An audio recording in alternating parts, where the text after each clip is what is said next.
किस लड़ाई में हमने झोंक दिया इन बच्चों को? वो आपके कोटे में आते ही नहीं है। और संविधान सेकुलर है, हमें सेकुलरिज्म की रोज चटनी चटाई जाती है। संविधान सेकुलर है, संविधान सेकुलर है, संविधान सेकुलर है। और फिर उसका हिंदी में जो हमने ट्रांसलेशन किया सेकुलरिज्म का, उसको भी आप ही ने गलत समझा। आप ही के नेताओं ने, तथाकथित समाज सेवकों ने, गली गली मोहल्ले मोहल्ले बोलने वाले लोगों ने आपको ही उसका अर्थ गलत बताया कि संविधान धर्मनिरपेक्ष है। इतने ज्ञानी लोग हैं हमारे यहां तो भाई कोई और काम ही नहीं है। धर्मनिरपेक्ष का मतलब क्या होता है? जो धर्म को निषेध करे। धर्म का निषेध करने को धर्मनिरपेक्ष कहते हैं। इसका और कोई अर्थ है क्या? यह सुनो में बोलिए। धर्मनिरपेक्ष का क्या मतलब समझते हैं आप लोग? अपने आप से सवाल पूछा कभी आपने? इसलिए जवाब दीजिए ताकि मैं समझ सकूं कि आपको कुछ और बताना है। धर्मनिरपेक्ष का क्या मतलब समझते हैं आप? बोलिए, जोर से बोलो यार, और जोर से बोलो। संघ के कार्य स्वयं सेवक हो यार।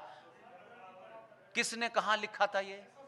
नहीं समझा तो कुछ भी जाता है। आसमान में मतलब लड्डू बरस रहे हैं, ऐसा भी समझाया जाता है। तो फिर किसने समझाया मैं नहीं जानता, लेकिन आपकी शक्ति राम के चरित्र पे सवाल, कृष्ण के सबल पे सवाल, सीता पे सवाल उठाने वाला समाज जो है, धर्मनिरपेक्षता की परिभाषा सुनी सुनाई बता रहा है। हमारी साहित्य में, संस्कारों में, मान्यताओं में, परंपराओं में धर्म का अर्थ होता है कर्तव्य। एक पिता का धर्म क्या है, एक मां का धर्म क्या है, एक बेटी का क्या है, एक बेटे का क्या है, सबका अपने अपने कर्तव्य हैं। राजा का धर्म क्या है? अब धर्म जो है रिलीजन का इक्विवेलेंट नहीं है। धर्म इज नॉट इक्विवेलेंट और सिनोनिम्स और पर्यायवाची ऑफ मजहब। मजहब अलग चीज है, धर्म अलग चीज है। लेकिन चल रहा है। आप खुश हैं? देखो भारत सेकुलर है भाई, भारत सेकुलर है भाई, ये आपको ही बताया। इतने सालों में हजारों लोग एमपी बने होंगे, हजारों एमएलए बने होंगे। क्या करने गए थे? 2 कमरे के मकान से निकले, 14 कमरे के मकान में लौटे। यही राष्ट्रवाद है? किसी ऐसे मुद्दे में जिससे सभ्यताओं को हम लड़ सकते, हमारा युवा तैयार हो सकता, तर्कों पे बात करता, सड़क पे खड़े होकर बात करता, तो भले ही उसकी आइडियोलॉजी कुछ होती, भले ही वो राष्ट्रीय स्वयंसेवक का ही सदस्य होता, चाहे वो बीजेपी का सदस्य होता या वो किसी और पार्टी का सदस्य होता, लेकिन एकेडमिक डिबेट में वो बच्चा स्ट्रांग होता और सवाल पूछता कि ये भारत धर्मनिरपेक्ष कब बना, क्यों बना? ये तब बना जब भारत की पार्लियामेंट के अंदर 35 लोग यूएसएसआर, जिसे आज आप रशिया कहते हैं, उसकी सीक्रेट एजेंसी केजीबी के पेरोल पर थे। 35 एमपी उस वक्त पेरोल पर थे जो पार्लियामेंट के अंदर थे। और ये मैं नहीं कह रहा, केजीबी के डायरेक्टर ने अपनी किताब में लिखा है। लेकिन ये बातें हमारे डिस्कोर्स में नहीं है। ये बात पता होती तो आप सवाल उठाते कि हमारी दुर्दशा हो कैसे रही है। हम ईमानदार लोग हैं, हम आग नहीं लगाते, बसों को नहीं जलाते, सड़कों को नहीं तोड़ते, हम लाल किले पे चढ़ के झंडे को नहीं जलाते, हम टैक्स देते हैं, टाइम पे देते हैं, सड़क पे गंदगी नहीं करते।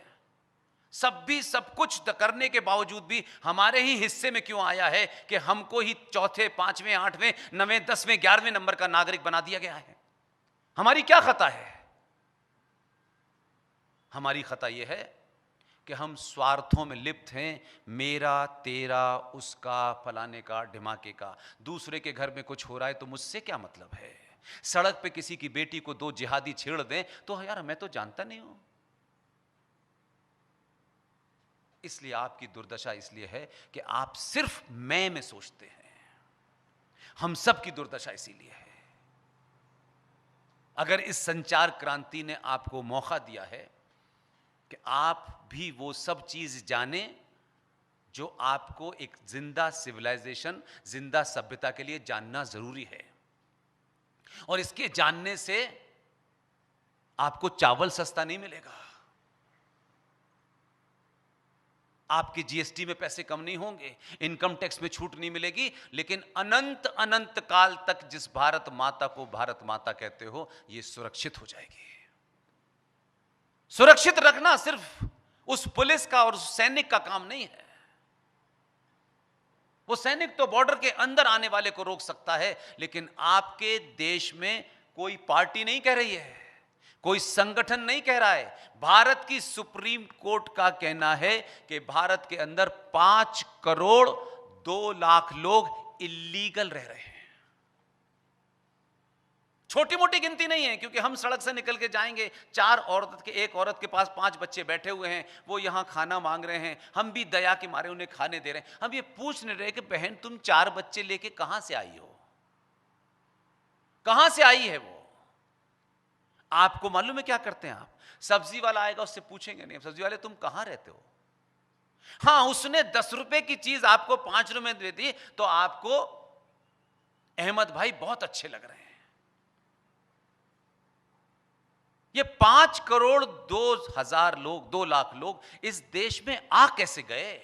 और आ गए अगर, तो इस समाज के अंदर कहीं भी घुल मिल गए और पता नहीं चला आपको। या आप अपने स्वार्थों में लिप्त थे कि मेरा क्या काम है, पुलिस करेगी। पुलिस का काम नहीं है भाई मेरे। दुनिया का कोई देश पुलिस और सेना के सहारे नहीं चलता। जब समाज सोने लगे, समाज चोरों को अपने अंदर नफे नुकसान के लिए बैठाने लगे, वो समाज खत्म हो जाता है। ऑस्ट्रेलिया नाम का एक देश है, आप सब जानते होंगे। ऑस्ट्रेलिया का जो लैंड एरिया वो भारत भूमि से डबल है। छोटा सा है ऑस्ट्रेलिया। कितनी पॉपुलेशन है ऑस्ट्रेलिया की? कंप्यूटर युग के बच्चे भी यहां बैठे हैं। कितनी पॉपुलेशन है ऑस्ट्रेलिया की बताइए? कहां पड़ी थी भाई साहब? मैंने कहा कि ये अच्छी बात है कि आपको नहीं पता है, ये कोई बुरी बात नहीं है कि आपको नहीं पता, लेकिन नहीं पता है तो भरी सभा में ऐसा कोई शब्द मत बोलिए कि आप 10 लोगों को भ्रमितौर कर दें। कहां पढ़ी थी आपने 10 लाख? मुझे बता दीजिए, बताइए। 10 करोड़ भी कहां पड़ी थी, वही तो पूछ रहा हूं मेरे भाई। और ये उस दौर में कर रहे हो जब आज के युवाओं के हाथ में है। हमारे जमाने में जब हम आपकी उम्र में थे भाई मेरे, तो हमको एक फैक्ट जानने के लिए मोहल्ले में 10 लोगों से पूछना पड़ता था, और 50-50 रुपए की किताब आती थी, जो हमारी हैसियत नहीं थी कि हम 50 रुपए की किताब पढ़ के एक सवाल को ढूंढें। आज तो आपके पास फ्री ऑफ कॉस्ट में इतनी इंफॉर्मेशन है, तब भी अगर आप ये कहते हो कि ऑस्ट्रेलिया की पॉपुलेशन 10 करोड़ है, तो मुझे माफ करना, आपके युवा होने पे मुझे शक होता है। राइट, 2.5 करोड़ है।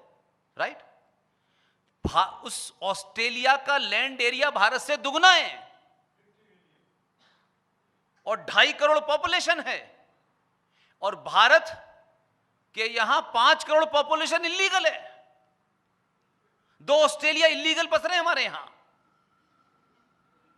लेकिन हमको भारत माता की जय करके बस आगे बढ़ जाना है। हमें क्या करना है? ये हमारा काम थोड़ी नहीं है कि सड़क पे कौन बैठा हुआ था, यहां ये आदमी कैसे सब्जी बेच रहा है, ये सडनली कौन ऐसा आदमी है जो मोहल्ले के अंदर 4-5 लोग घूम रहे हैं, ये कहां से आए हैं, हमें क्यों पूछना है? ये पुलिस पूछेगी। भाई साहब, आप इंग्लैंड में नहीं रह रहे जहां सारे काम पुलिस करती है। वो हमारे अलीगढ़ यूनिवर्सिटी में अफ्रीकन लड़कियां पढ़ती थी, तो एक दिन वो शहद की मक्खियां आर्ट्स फैकल्टी पे थी, तो उस अफ्रीकन लड़की को शहद की मक्खियों ने काट लिया। ये हमारे जब हम ग्रेजुएशन कर रहे थे तब की बात है। तो वो अफ्रीकन लड़की मालूम कि पुलिस पुलिस पुलिस चिल्ला रही थी बहुत जोर से। तो अंग्रेजी में हाथ तंग था वहां हमारे मुसलमान भाइयों का, तो वो बेचारी चिल्लाती रही पुलिस पुलिस। तो एक बोला, मैडम यहां पुलिस नहीं आती, खुद ही मारना पड़ता है मक्खियों को। तो आप उस स्थिति में पहुंच गए कि पुलिस सब काम करेगी।